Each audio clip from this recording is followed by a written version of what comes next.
What's up, guys? We're back, raw and strong. My name is JC. Got my bodyguard behind me, watching my back. I'm bigger than him. What's up, guys? Today, we're gonna talk about another drug lord. Like I said, we have like 30, not even 30, 37 were the ones that have been caught. There's still like a bunch more. So, but today we're gonna talk about one that's like close to what I used to call home, Apasingan. That's where I spent most of my time. And he was one of the dudes that, you know, led the La Familia Michoacana. So let's get into this video.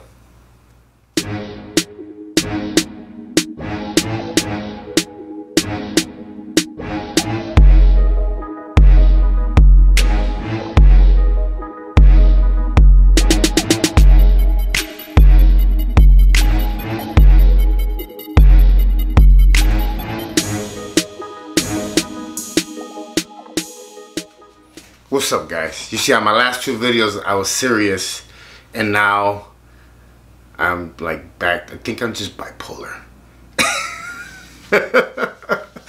Up and down, sideways, you know what it is. Anyways, JC, raw and strong. If you haven't subscribed to my channel, make sure you subscribe. Hit the like button, share it with your family, share it with your friends, get me out there. Let me tell my story, okay? Nazario Moreno Gonzalez, aka El Chayo, had a couple nicknames. El Más Loco, the craziest one, was one of the Mexican drug lords who headed La Familia Michoacana before heading into the Night Templars cartel. Good old Michoacan. Apasingan is where I spent a lot of my time when I was out there that way, you know, working hard. He was also one of the most wanted drug lords in Mexico, and this is what we're doing. We're doing a series of all the most wanted ones in Mexico. Only Mexico, okay? There are a total of 37 most wanted Mexican drug lords in this list. At the day of like my time when I used to be out there working and stuff like that, like I said, and I said it before, none of the wars were happening. Nobody was breaking off and starting their own stuff. Everybody was working together. This is like I said, so this is like what I said last time. This is an old list from when I used to be in the game. Obviously there's more cartels now. Obviously there's new kingpins now, and we'll work into that later. Right now we got to get pretty much all the old stuff out the way. And we could go even back further, but this is where I'm starting. Mexico says that he jeopardized Mexican security because of his strength and what he was doing. There are a total of 37 wanted Mexican drug lords in the list, from the most wanted being, you know, El Chapo. They got him. 8 were killed. 4 still remain fugitives. And, you know, it all comes down to like what I tell you all the time. You know, there's two places that this lifestyle leaves you, is either in prison or dead. You know, and you know, I was lucky enough that I ended up going to prison in Mexico with a, you know, 15-year sentence, and I made it out. You know, so I believe that that's what saved my life, because in Apasingan it was a pretty crazy town. A lot of you know, drug dealers, men and women. This is when I went the first time to Apasingan. Was the first time, besides Valerie, Cato's wife, that I had seen women like drug lords. There was a lot of women drug lords there that were running the show, had their bodyguards in their trucks with machine guns. I dated one at the time when I was out there working, and I'm not gonna lie, I was a little fucking afraid because she didn't fuck around, and the last thing you want to do is piss off a girl like that. So let's get into the story.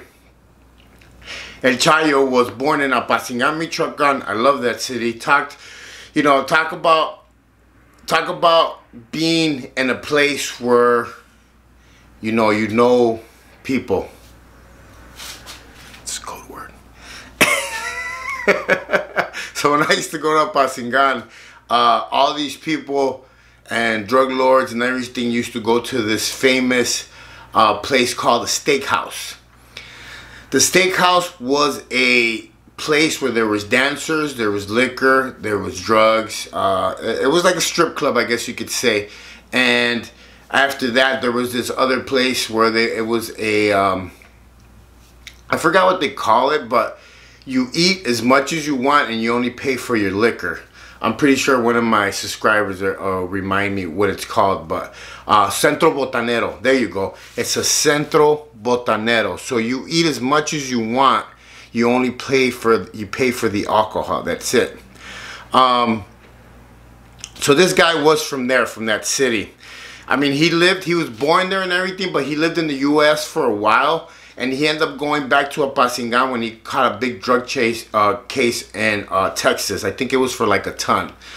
He ended up, running back to Apatzingán, and he was known for always carrying a Bible. He became a Jehovah's Witness in the United States.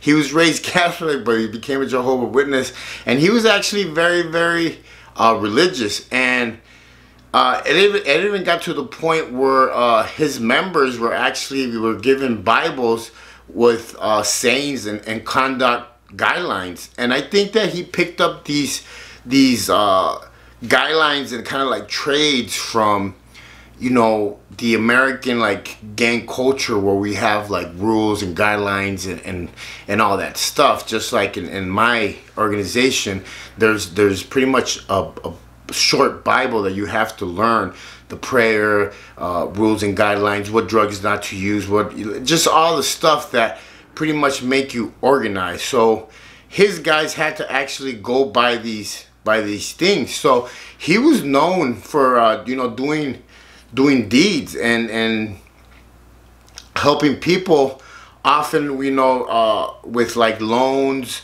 So he was looked at like a saint. He was looked like Robin Hood, you know what I mean?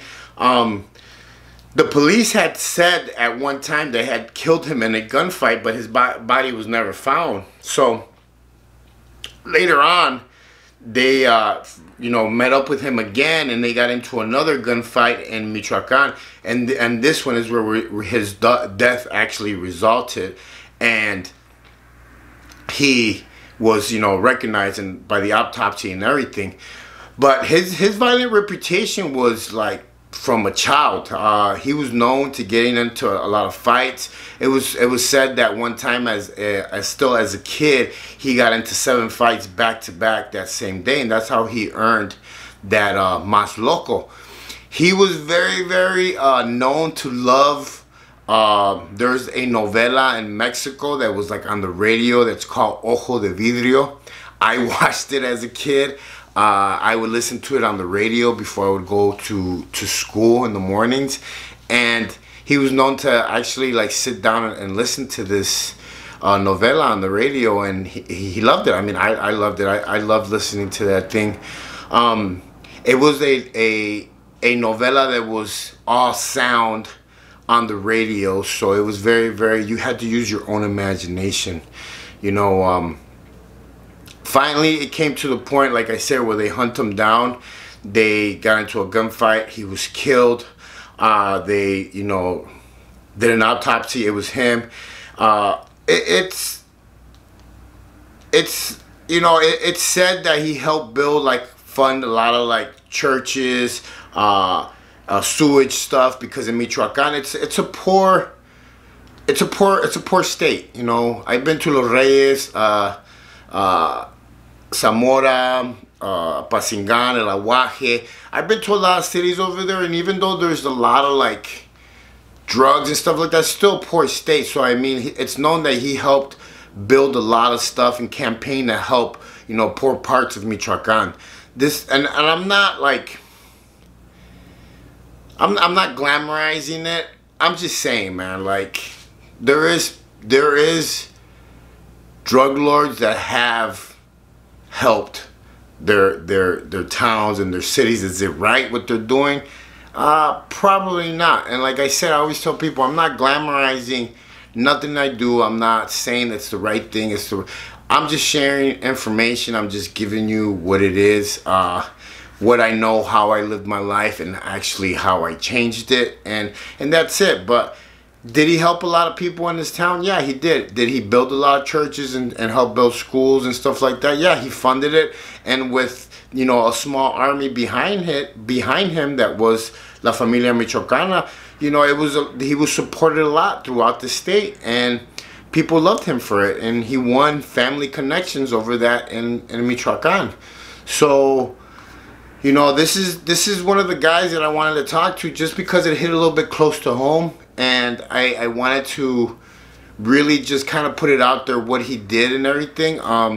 Was he right for everything else that he did? No, but he did some good things. So with that being said, that's my information. JC, wrong strong. Remember, don't judge nobody. Give somebody a hug and stay in your lane. And at the end of the day, you live easy, life is hard. You live hard, life is easy. So remember that, guys. And the next day that you want to commit a crime or do something stupid that you're going to probably end up dead or in jail, just watch some of my videos and you'll see. Subscribe to the channel. Make sure you don't miss nothing. Hit the bell and leave a comment. JC, I'll check you on the rebound.